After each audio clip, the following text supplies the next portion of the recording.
ఈరోజు మీ దృష్టికి రెండు విషయాలు. మొదటిది, ఈరోజు మావోయిస్టుల మీద కేంద్ర ప్రభుత్వ బలగాలు ఆపరేషన్ కాగార్ పేరుతోటి చేస్తున్న నిర్బంధం, హత్యాకాండ, దాన్ని ఖండిస్తున్నాం. మావోయిస్టు పార్టీని అంతం చేయాలని ఛత్తీస్గఢ్ చుట్టుపక్కల ప్రాంతాల్లో ఈరోజు బలగాలను మోహరించి చుట్టుముట్టి వారిని తుడిచిపెట్టాలని చెప్పేసి ప్రభుత్వం లక్ష్యంగా ప్రకటించింది.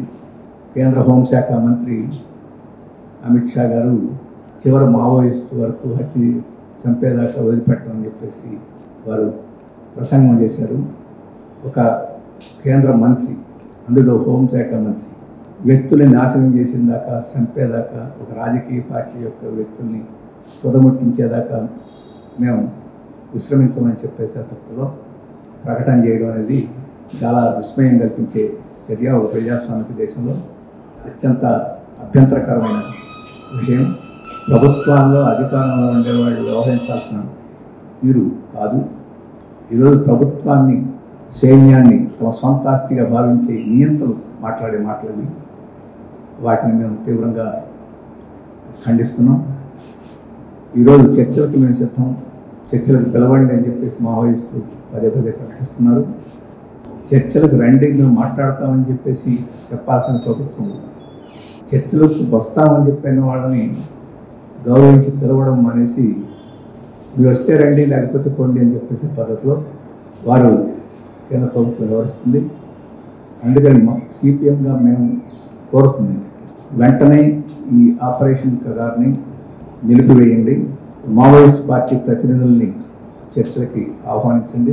ఆ రకంగా ఆ చర్చల్లో ఈ హింసకి అవకాశం లేని పద్ధతిలో ఒప్పందం చేసుకోండి, దీనికి పరిష్కారం కనుగొని చెప్పేసి మేము కేంద్ర ప్రభుత్వానికి కోరుతున్నాం. అలాగే ఈరోజు సాయుధులైన మావోయిస్టులకి, సాయుధులైన సైన్యానికి మధ్య జరుగుతున్న యుద్ధం లాగా లేదు. ఇది ఏకపక్షంగా గిరిజన ప్రాంతాలని చుట్టుముట్టి గిరిజనులందరినీ అడవుల నుంచి ఖాళీ చేయించి బయటకు వెళ్ళగొట్టి వాడకి నిలువ నీడ లేకుండా చేసే ఒక ఆపరేషన్ క్లీనింగ్, మొత్తం ఆ ప్రాంతాన్ని గిరిజనులని లేకుండా చేసే ఒక పెద్ద చర్యలాగా ఇది కనపడుతుంది. ఇక్కడ గిరిజన గోడాలను తగలబెట్టడం, వాళ్ళందరినీ ఇల్లు, పంపా గోడు అన్నింటినీ వదిలేసి వాళ్ళందరినీ అడవుల నుంచి బయటికి తీసుకుపోవడం, ఇటువంటి కార్యక్రమం చేస్తున్నారు. ఇది ఒక రకమైన మానవరహితంగా చేయడానికి చేసే ప్రయత్నం. ఇది మానవ హక్కుల ఉల్లంఘన, గిరిజన హక్కుల ఉల్లంఘన. దీనికి వ్యతిరేకంగా ప్రజాస్వామికవాదులందరూ ఈరోజు నిరసన వ్యక్తం చేస్తున్నారు. దీనికి కూడా కేంద్ర ప్రభుత్వం స్పందించకపోవడం అనేది చాలా అన్యాయం. ఈరోజు ఛత్తీస్గఢ్ ఈ ప్రాంతాలు చాలా విలువైన ఖనిజాలు ఉన్నాయి, గనులు ఉన్నాయి. అటువంటి వాటి మీద విదేశీ, స్వదేశీ కార్పొరేట్ కంపెనీల యొక్క కన్ను పడింది. వాటిని దోచుకోవడానికి, తమ జీవితాలను చిన్నాభిన్నం చేసే వాటిని గిరిజనులు వ్యతిరేకిస్తున్నారు. ఆ గిరిజనుల్ని భయప్రాంతం చేసి వెళ్ళగొట్టి ఆ సంపదని కార్పొరేట్లకు అప్పగించేదానికి ప్రయత్నమే ఇప్పుడు కేంద్ర ప్రభుత్వం చేస్తుంది. అది ఏదో మావోయిస్టులకి అలాగే సాయుధ వర్గాలకి కేంద్ర ప్రభుత్వానికి జరుగుతున్న మామూలు సంఘర్షణ అని చెప్పేసే పద్ధతిలో చిత్రీకరించడానికి లేదు.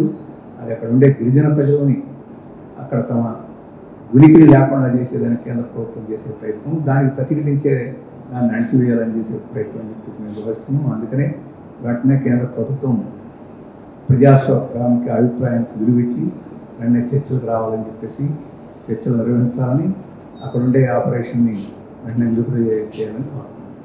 ఇక్కడ కాంగ్రెస్ ప్రభుత్వం కూడా ఆ రకమైన, ఎందుకంటే తెలంగాణ సరిహద్దుల్లో, తెలంగాణలోని 2 మండలాలు కూడా ఈ పరిధిలో ఆపరేషన్ కగార్లో ఉన్నట్టుగా మీడియాలో వస్తుంది.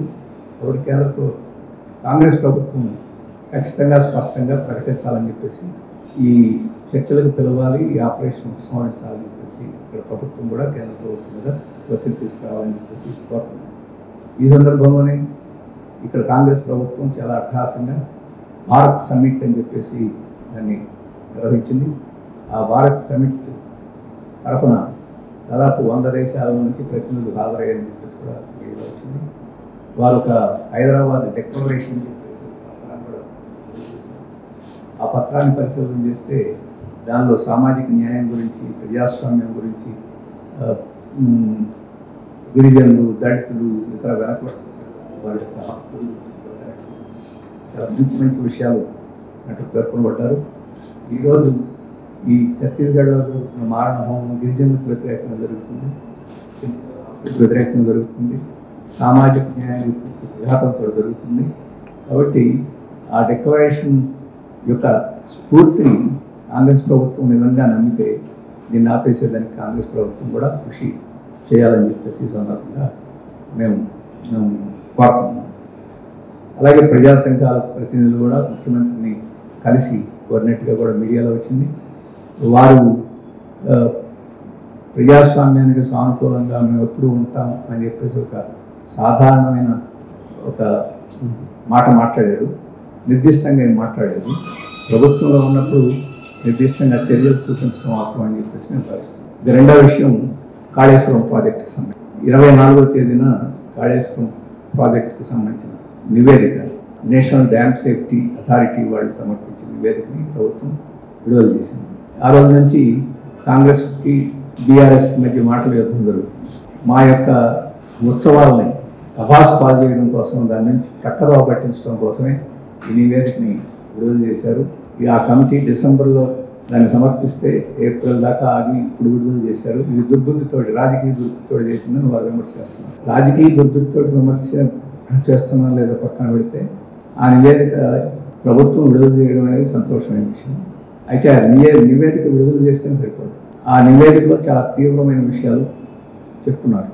ఈ 3 బ్యారేజీల నిర్మాణం అనేది చాలా అవకతవకలతో నిండి ఉందని, డిజైన్ చేయడం దగ్గర నుంచి, డిజైన్లు మార్చడం దగ్గర నుంచి, నిర్మాణం చేయడం దగ్గర నుంచి, ఆ నిర్మాణంలో నాసిరకంగా నిర్మాణం చేయడం గురించి, అసలు ప్రాజెక్టు ప్రారంభం కాకముందే అవసరమైన పరీక్షలు, నేల పరీక్షలు, నీటి పరీక్షలు ఇవన్నీ చేయకుండానే ప్రారంభించడం గురించి, డిపిఆర్ కేంద్ర ప్రభుత్వానికి సంబంధించిన డిపిఆర్ని వారు ఆమోదించక ముందే ఇక్కడ పనులు ప్రారంభించడం, వీటన్నిటి గురించి దాంట్లో సవివరంగా ఉన్నది.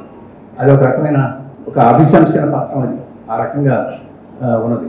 370 పేజీలు ఉన్నది. దాదాపు వాటిలో ప్రధానంగా సాంకేతిక నివేదిక. ఆ నివేదికను ఏదో గోప్యంగా వాటిని విడుదల చేసి ఆ రకంగా చేతులు దొరుకుతుంటే సరిపోదు. మేము డిమాండ్ చేసేది ఏంటంటే, ఒక అఖిలపక్ష సమావేశం వేయండి, నివేదికను రాజకీయ పార్టీలన్నిటికీ అధికారికంగా పంపండి, మీడియా ద్వారా చూసుకోవడం కాదు. దాని మీద సావకాశమైన సంపూర్ణమైన వివరణ అన్ని పార్టీలకి ఇచ్చి నిర్దిష్టమైన చర్యలను కూడా ప్రతిపాదన చేయాలని చెప్పేసి మేము ప్రభుత్వాన్ని డిమాండ్ చేస్తాం. ఇప్పుడు ఆ 3 బ్యారేజీలకు సంబంధించి ఈ ఎన్డీఎస్ఏ వారు ఇచ్చిన నివేదిక ప్రకారం రిపేర్లు చేస్తే సరిపోద్దా, రిపేర్లు చేస్తే మిగతా బ్యారేజీలకు నష్టం లేకుండా ఉంటుందా అని చెప్పేసి పరిశీలన చేయాలి. ఈ దెబ్బతిన్న చోట రిపేర్ చేస్తేనే సరిపోకపోవచ్చు. ఎందుకంటే మొత్తం డిజైన్ మొత్తం బాగాలేనప్పుడు ఇక్కడ రిపేర్ చేస్తే ఇంకో చోట సమస్య వచ్చే అవకాశం ఉంటుంది.